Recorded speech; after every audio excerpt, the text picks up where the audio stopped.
Kat, I'm so happy that you're here. Thank you so much for taking the time and being on my Talkin Shit with Dr. Jackie. I want to Thank you for having me. thank you for being here. I would love for you to tell us a little bit about yourself.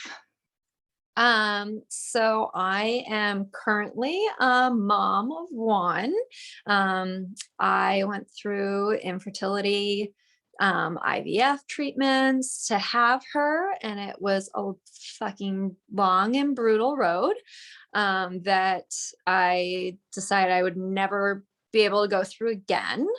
And then as luck would have it, the universe decided, we're gonna throw a curveball to you, and now we're expecting our second baby, and I didn't have to do one injection or take one medication, and it was a really big fucking surprise. So come Christmas time, I will be a mom of two. My husband and I live in upstate New York, so this baby will be hopefully born with the temperatures above zero. But yeah, I live in the woods. I love like just the isolation and the quiet. I was a figure skater in my younger days, and I coach now for our local skating club and like some individual students.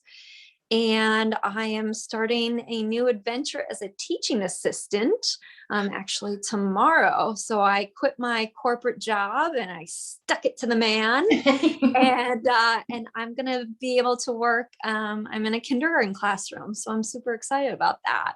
Wow. So you're just trying to be more tired than you are right now, right? Right. Because, like I thought, like, oh, you're not, very tired from one kid that you have. Let's And just, growing let's have a another. second and then just like take on a classroom of like, crazy kindergartners.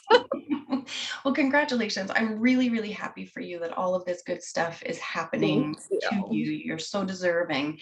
Can you tell us a little bit about your Instagram? Yeah. So, like a lot of mom accounts, I started this during the pandemic, actually, kind of right at the beginning, when we got thrown into work from home, everybody stay home kind of thing. When that all started, my daughter was, I think, 8 months, 7 months. So I had just started feeling more like myself. I had just started being comfortable, like leaving her at home with my husband and going out to dinner and, kind of like pushing aside that mom guilt and trying to like do more for me. And then like the entire world stopped. And this account really started because on my personal account, I complained, I bitched, I was honest about how bullshit it is that, I'm stuck at home and I'm juggling, all of these things and there's no breaks and it was like every facet of my world was like someone that needed me to hold their fucking hand. And I just started like voicing how bullshit that was, that nobody could think on their own. And some of my family members didn't like that, and it upset them. And it was like I was scolded like a child that, I can't put this on social media or it's not appropriate. So I said, all right, that's fine. I will create an alter ego where I can say whatever I want. I can swear as much as I fucking want. And I blocked all those people, and it's like I'm more public, but I'm still under the radar. And it's kind of, if you don't like what I have to say, then you can unfollow. Love that. And Yeah. so tell us what your handle is. So I'm Snarkin' Lemons, because I am very, very snarky, and there's a lot of attitude in most of what I say. And I have this crazy obsession with lemons. It started with lemon ice cream. There's this cute little shack on the side of the road where I live, and they only do one soft serve flavor a day. And they Thursdays is always a fruit surprise day, so they kind of cycle through, but the lemon day is by far the best, and it only happens 2, maybe 3 Thursdays a summer. So it's like kind of a thing. I'll take 3 trips to this place in a day because you've got to get as much lemon as possible. So like the lemons just kind of, they're sour like my mood, and they just kind of fit with the snark. I love that so much. I really love that, the Instagram account was sort of inspired by this backlash from your family. Yeah. And so how has that like evolved? Has the impact of your Instagram sort of impacted the way that you continue to engage with your family, or is that just something that you've kind of cut out? I don't even talk about it with them. They have no idea it exists now. Like my personal account is all rainbows and unicorns and, whatever. And which is kind of, in my opinion, disappointing that like it looks like it's, this happy, wonderful, perfect life. And if somebody's looking at my personal account and they're having a bad day, like it sucks that my account makes them think that everything is like going well in my world. But it is what it is. And at least on Snark and Lemons, if I'm having a good day, if I'm having, honest feelings I want to put out there, if I want to just bitch about something, I can do it. And my followers are amazing. They're so supportive. I have a ton of infertility, warriors that follow me. And I haven't really been a huge voice with that on my page a lot. But they're there for me. They reach out with questions, they show support. And so it's just kind of, when I became a mom, and then when COVID hit, like I lost a lot of in-person friends and a lot of people, you just grow apart, and a baby changes everything. And especially my network of people there are a lot of people that don't have children. And so it just by default, we kind of grew apart, and then COVID separated everyone. And it was like, I lost my circle, my tribe, and Snark and Lemons gave me a new one that was bigger and better. And it like honestly is probably the best thing that social media has ever given me. So tell me, I don't really know how you like to talk or how you do talk about sort of your infertility journey. And I'm not interested in, dredging up anything that is sort of super difficult or anything like that. But I'd love for you to just sort of tell us what you would like to about that experience. Yeah. Honestly, it's an experience I would not wish on my worst enemy.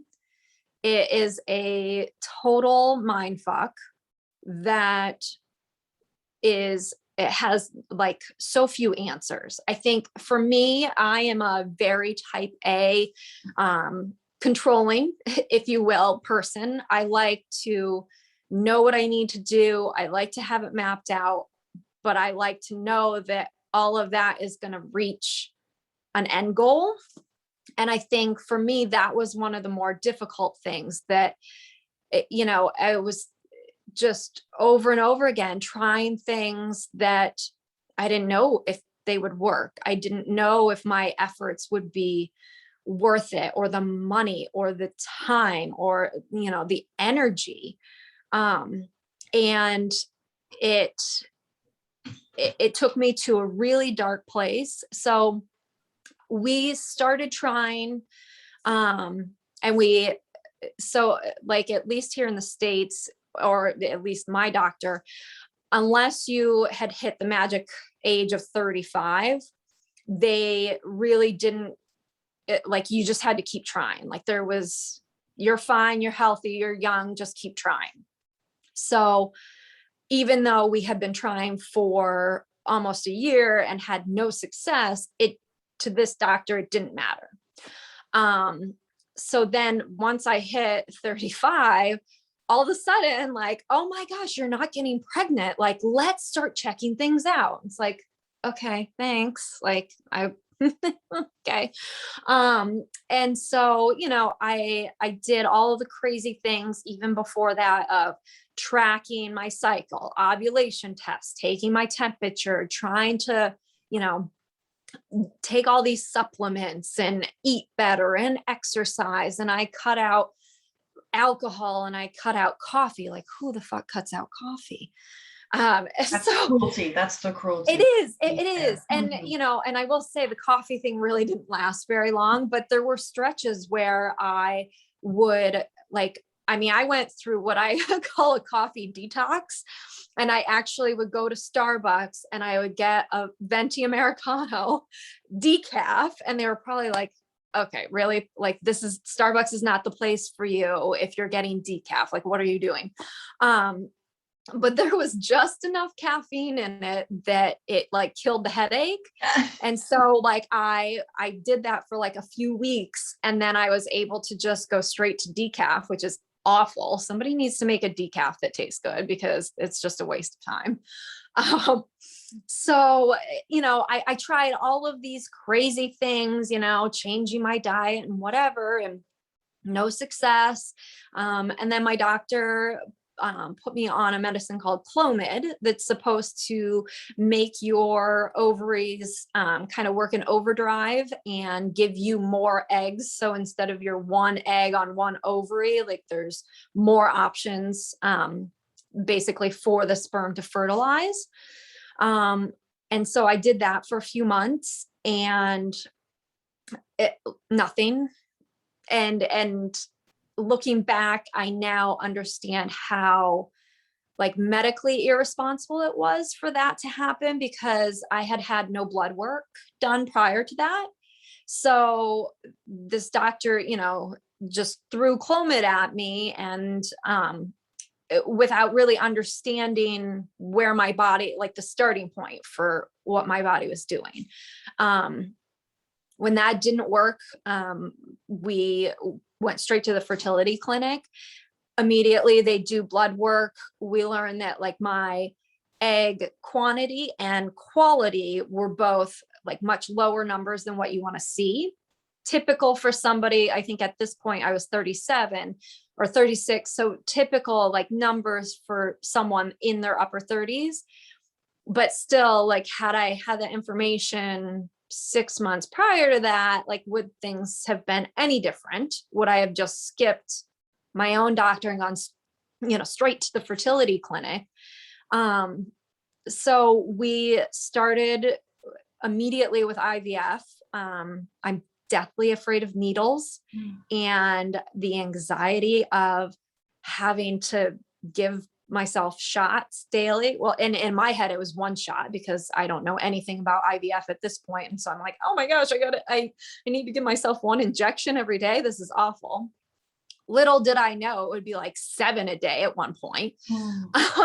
So we just jumped right into that because I sort of like my personality is just to go all in. And I really felt like if I'm using the medication, any procedure that gave me a percentage that was less successful than IVF kind of wasn't worth my time. So we dove right in, and they do like the first process is basically jacking up your ovaries so that you have tons of eggs that they can go in and harvest. And so, in my naive thought process, I'm like, I'll do one of these egg retrievals. We'll have plenty of eggs. They'll fertilize. We'll have embryos. And then, I'm done with this because I'm young. I'm healthy. Like, this is all fine. And we went through the whole process and I got nothing. Absolutely nothing. They went in and like they can they can see like all the sacs for the eggs, but they can't like on the ultrasound like know for sure that it's like a sac that has an egg in it. So like, you know, there's a bunch of little bubbles as I saw on the screen.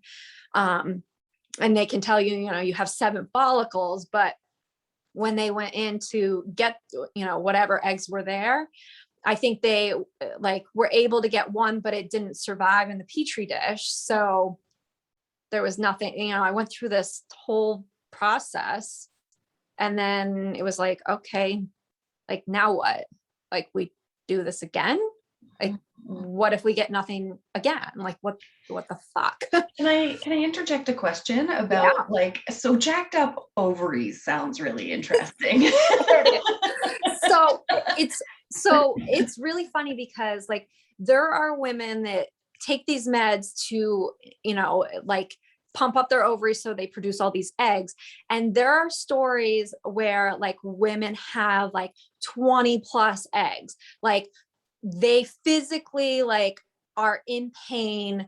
They can't like comfortable, like they're told not to exercise because their ovaries could like flip over. It's crazy. So you know, I'm reading all these stories like, oh my gosh, I'm going to be so uncomfortable and so in pain. It felt like I was bloated because I had nothing. Like even one of my girlfriends, like she had an egg retrieval and it was like 14 eggs and she was so uncomfortable. And I'm just like, I don't even like, what would I feel like with 14 eggs? Like what kind of pain were you in? But I never, in all my egg retrievals, all I felt was like a little bit of bloating and never, because I never had like tons of eggs. I was always so jealous of the people like, you got all those eggs, you want to share a couple? Like, what are you going to do with 20 eggs? Yeah, Like seriously. pass a couple my way. And did it have any like hormonal, emotional, yeah, like that's what jacked up ovaries sounds like to me. Like I'm like, Yeah. oof, that sounds like it would be intense. So there were so many medications like through the whole process that I would say it was probably extremely hard to pinpoint what was a side effect, what was like medicines like interacting, what was just my emotions and my mental state through all of it. But yeah, it was like, I mean, I can't remember if it was through the egg retrievals, but at one point, like I was waking up in a full sweat at night because like the medications were just like causing everything to go crazy. My appetite like increased. I'm trying to think of other side effects that I had, like, but it was like those things sort of, I guess I just expected them. And so I sort of brushed them off. Like for me, thankfully, I didn't have any side effects that were like, I never had to stay home from work because of like these medications. Like my quality of life really wasn't affected by them. But it was like, just like those annoying things that like, oh, good, I'm sweating through my shirt. This isn't awkward at all. Like, so like there were side effects and there were like, oh my gosh, I was like so moody. And I probably like at any point would have grabbed one of those needles and stabbed my husband with it. And like, it was funny because the doctors would be like, oh yeah, like you can still have sex. And I'm like, I don't want to fucking have sex with him. Like, are you kidding me? You know, like it was like, why would you even suggest that right now? You're And like, so that it seems was like a waste of time. right. Like I am paying for this to happen without the sex. So like, is that not a benefit like that I should be taking advantage of? Like, so it was definitely, and for me, our clinic was 2 hours away and they were amazing. They offered, like you can do the blood work and like the ultrasound, like monitoring locally at home.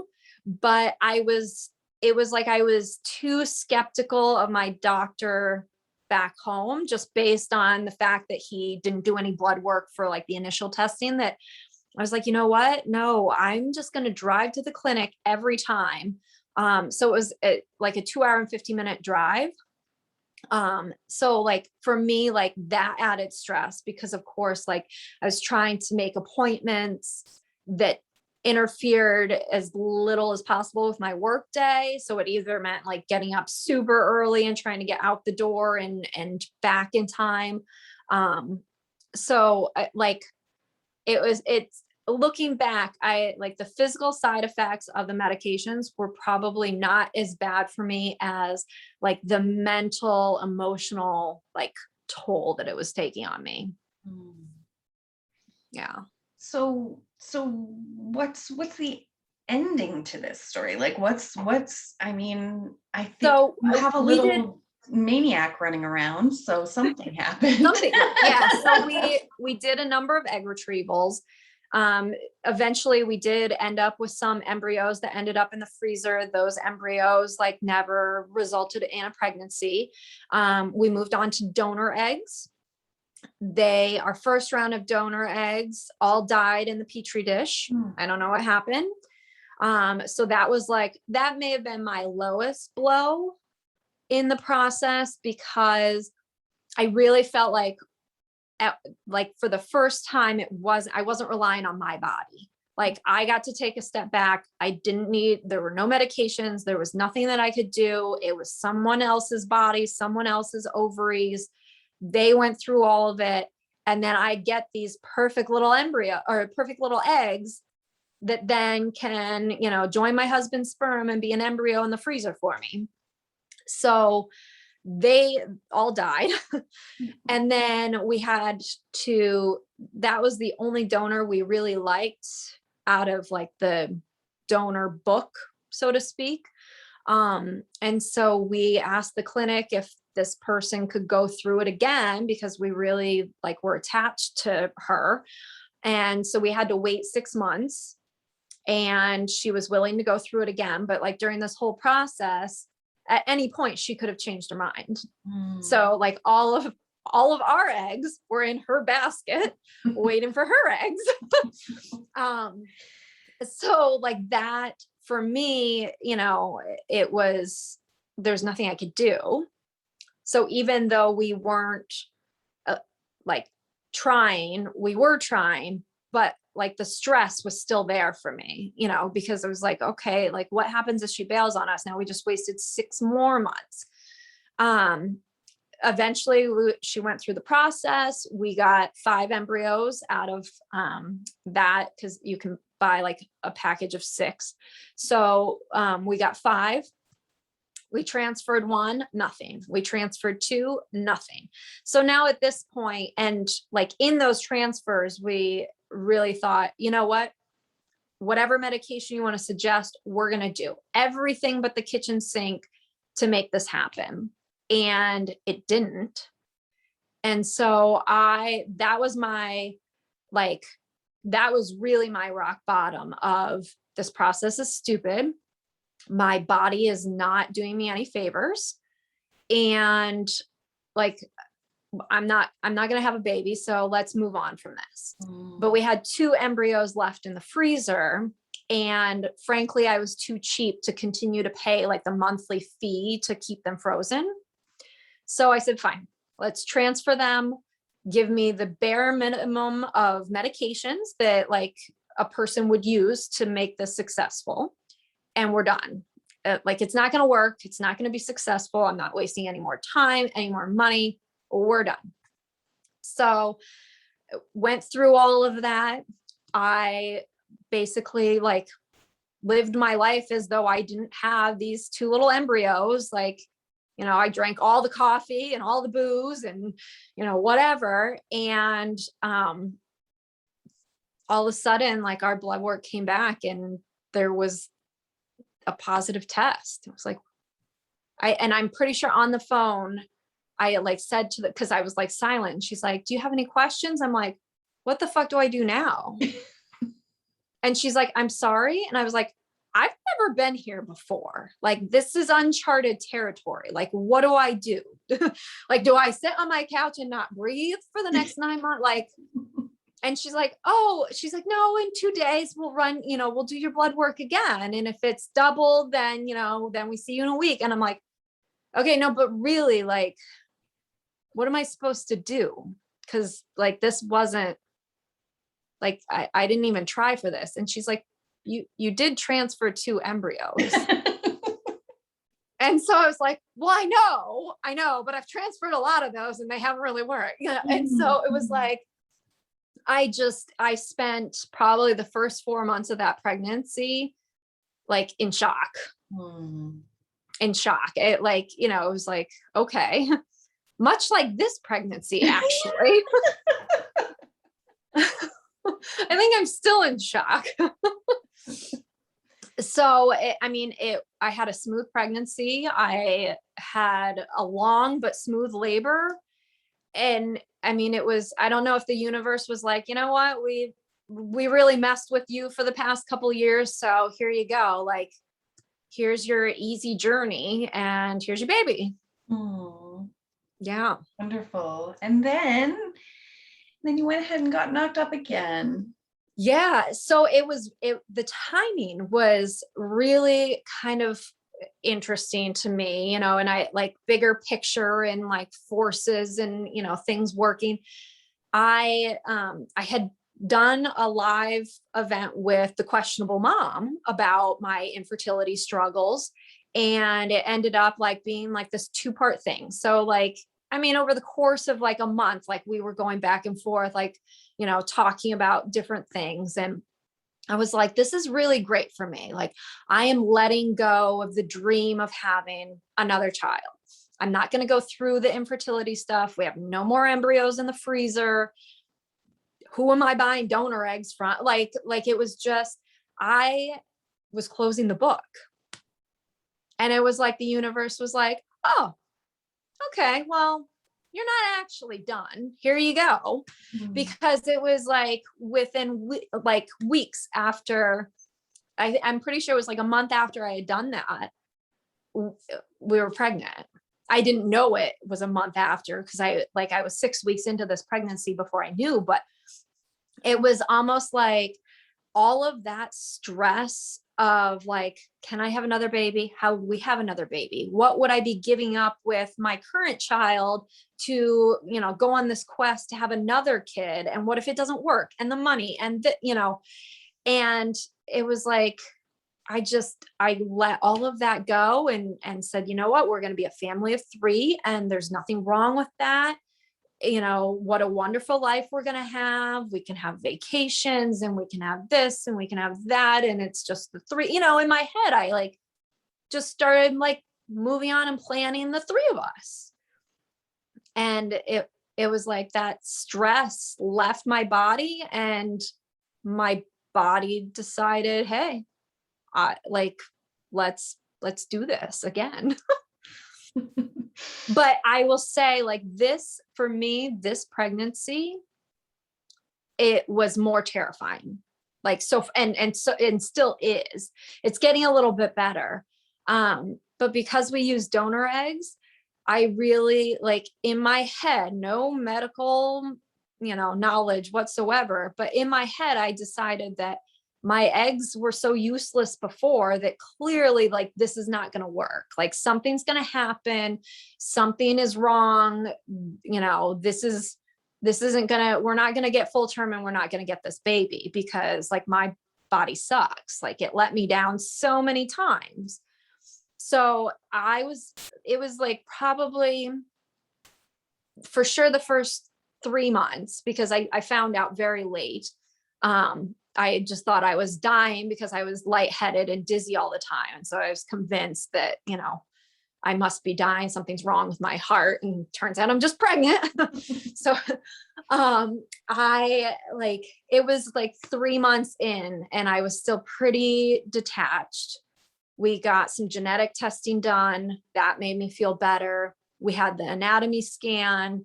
That made me feel better. And so now, like, I'm just finally accepting that this is going to happen. But it was I think I was more scared initially with this one because science wasn't helping me. Like medicine wasn't helping me. It was just my body. So I think it's a really interesting lesson in like letting go. Like there seems to Oh, be a theme of that yeah. in your story. Yeah. And multiple times, like I can admit I would be at a point where I could feel the stress eating away at me, and no amount of acupuncture or massage or green tea or exercise was like helping me truly. Like I'd be relaxed in the moment. I'd be relaxed, for a couple hours, but there was nothing. I couldn't find that outlet to be able to let go until I really just gave up. Like it's stress is, man, it's like definitely for me, my worst enemy. Like I think it ruined everything, frankly. It's interesting how like in this instance, giving up is not a failure. It's like very interesting. Yeah. Yeah. And it's so, anyone listening to this and rolling their eyes, I am right there rolling my eyes with you. Like, you can't stress, you need to let it go. Like those are not the fucking things you want to hear when you're going through it. Like I would get so angry at people because like, yeah, I know I need to not stress about this, but when you're in it, like there's no way around that. Like every single thought, every minute of the day, like, if I have this extra beer, if I have, this extra coffee, if I like, indulge in this, if I, whatever it was, was that boat ride too bumpy and it messed something up, like just stupid things.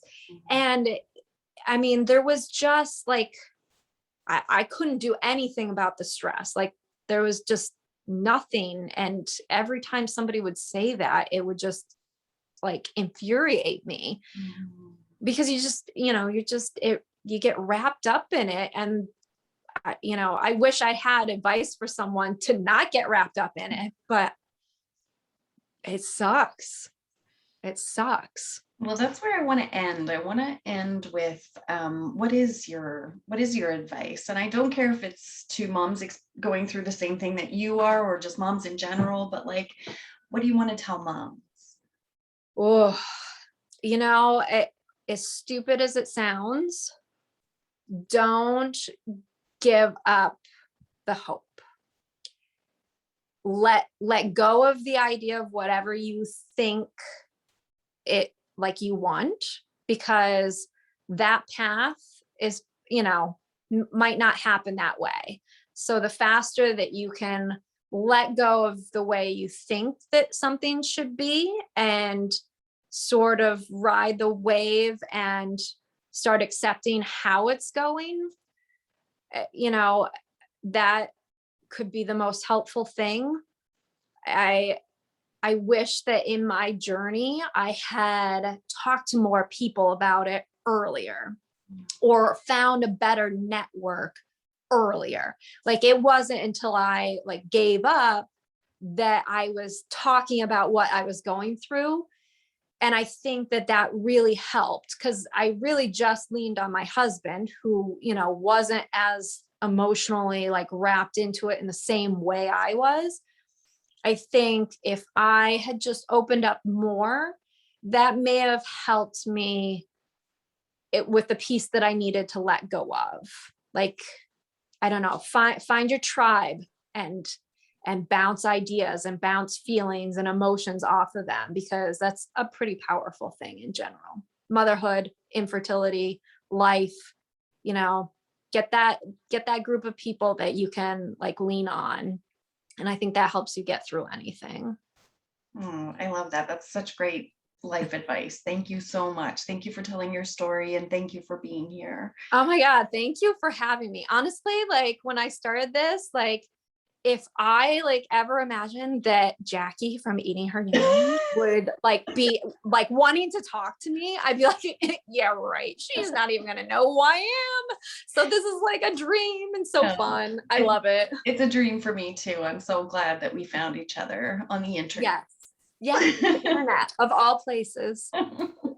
Well, thanks again. And Thank you so much. bye for now. All right. Bye.